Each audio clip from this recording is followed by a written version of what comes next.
Kenyataan timbalan Presiden UMNO itu dan juga apa yang akan berlaku dalam pilihan raya negeri Johor menarik untuk disoroti. Jadi saya bersama dengan Profesor Datuk Dr.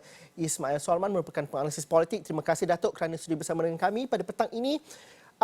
UMNO Johor dahulu dikenali sebagai kubu kuat untuk UMNO. Tetapi dalam politik apa sahaja boleh berlaku dan itu yang terjadi pada tahun 2018.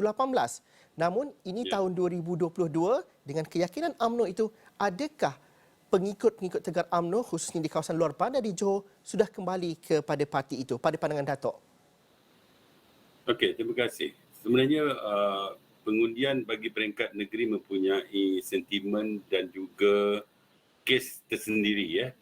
Maksudnya dia tidak boleh disamakan dengan negeri lain kerana mereka ada isu dan juga ada dipanggil political behaviour ataupun tingkah laku politik yang berbeza.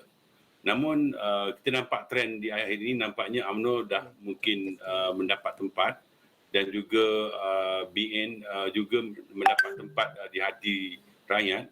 Mungkin kerana ada perubahan dan juga ada berlaku lonjakan dalam parti-parti politik di PA dan sebagainya. Jadi apapun saya fikir bahawa sebenarnya hasrat untuk mengadakan pilihan raya di Johor ini bukan kerana masalah itu tetapi oleh kerana wujudnya majoriti yang terlalu tipis. Berbeza satu saja ya, 28, 27.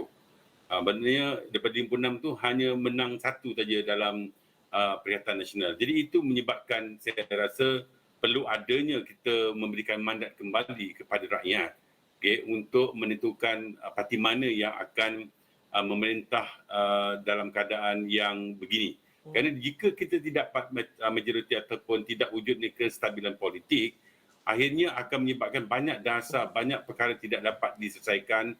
Malah kadang-kadang ini juga akan menyebabkan pelaburan akan lari dan sebagainya. Datuk, Jadi kalau sebabnya kita saya melihat fikir kepada situasi semasa juga 700,000 pengundi-pengundi baru yang akan mengundi nanti. Ini termasuk juga dengan mereka yang usianya jauh lebih muda dan kesetiaan kepada parti itu mungkin sesuatu yang tidak asing, mungkin sesuatu yang asing bagi mereka.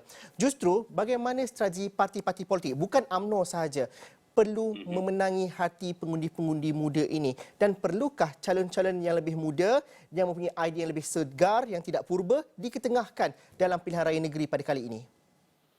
Semua parti perlu mengambil iktibar. Contohnya apabila berlaku di Melaka, ada wujudnya jalinan gabungan di antara calon tua dan juga calon orang lama ya.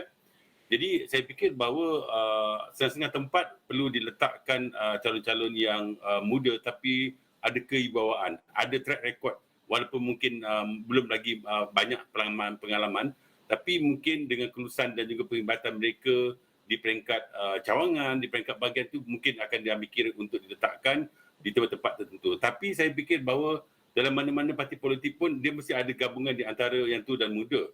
Dan strategi yang perlu dilakukan ialah apabila tadi dikatakan ada hampir 700,000 akan menjadi pengundi muda dan mungkin akan datang umur 18 tahun dah menjadi pengundi ya. Semua parti-parti politik perlu dekati mereka. Mereka perlu memahami apa maksud demokrasi, apa maksud hak dalam pilihan raya, apa maksud untuk mendapatkan seorang calon yang terbaik. Bermaksud kita nak ajar kepada semua pengundi-pengundi ini baik muda atau tua mengundi mengikut rasional, mengikut kata orang kewarasan, bukan mengikut emosi. Mungkin pengalaman PRU 18 menyebabkan wujud banyak masalah.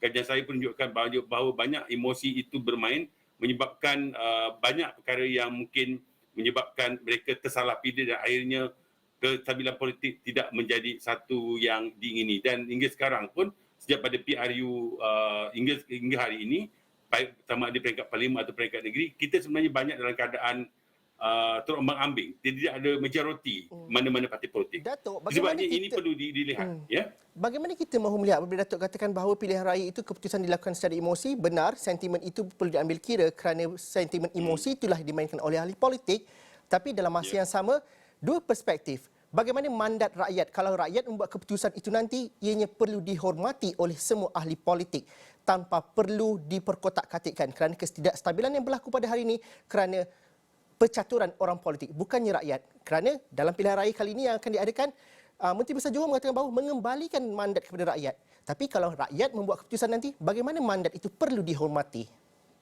Kita mengharap kepada pembuat dasar, pemimpin-pemimpin perlu mempunyai nafas dan jiwa. Dia bukan hanya boleh bercakap. Tapi sampai waktu dia akan lompat parti. Yang berlaku sekarang masalah ialah lompat parti tau. Yang menyebabkan mandat rakyat itu, maaf kata, telah pun kata orang cabuli. Kerana dia tidak akur dengan apa rakyat inginkan. Dan sekarang ini kita nampak banyak parti-parti politik pemimpin yang pindah sana, pindah sini, lompat sana, lompat sini yang menyebabkan keadaan berlaku ini. Kita harap lepas ini, kesedaran itu akan wujud. Sebagai seorang pemimpin parti politik yang matang, mereka jika telah diberikan mandat, mereka perlu akur pada keputusan. Kerana apa yang dibuat pada hari ini untuk Johor, Melaka dan sebagainya adalah untuk meletakkan kembali asas demokrasi itu, iaitu rakyat menentukan melalui undi. Jadi kalau undi rakyat itu telah pun diberikan, kena akurlah keadaan itu. Apa yang patut diterima, terima. Tapi strategi dalam parti politik untuk memenangi itu satu cerita lain. Bermaksud dalam hal ini mungkin ada beberapa hari berbaki ini menjelang pilihan raya di negeri Johor, mereka dah mula melakukan strategi untuk bagaimana mendekati, memenangi hati jiwa 700 pengundi baru, dan dalam masa yang sama juga mereka perlu mengekalkan sokongan pada mana-mana pengundi di peringkat 56 DUN yang ada tu. Bermaksud jangan lupakan mandat yang dahulu tu dan juga kekalkan pada apa yang sedia ada. Itu perlu dilihat sebagai politik matang dalam hal ini. Saya ada 1 minit berbaki, Datuk. Berapa peratus ataupun calon muda yang perlu ditampilkan dalam PRN pada kali ini? Pertimbangannya bagaimana? Kerana rakyat sudah mula letih dengan keadaan politik semasa, perlukan wajah-wajah dan juga idea segar. Berapa peratus diperlukan di Johor?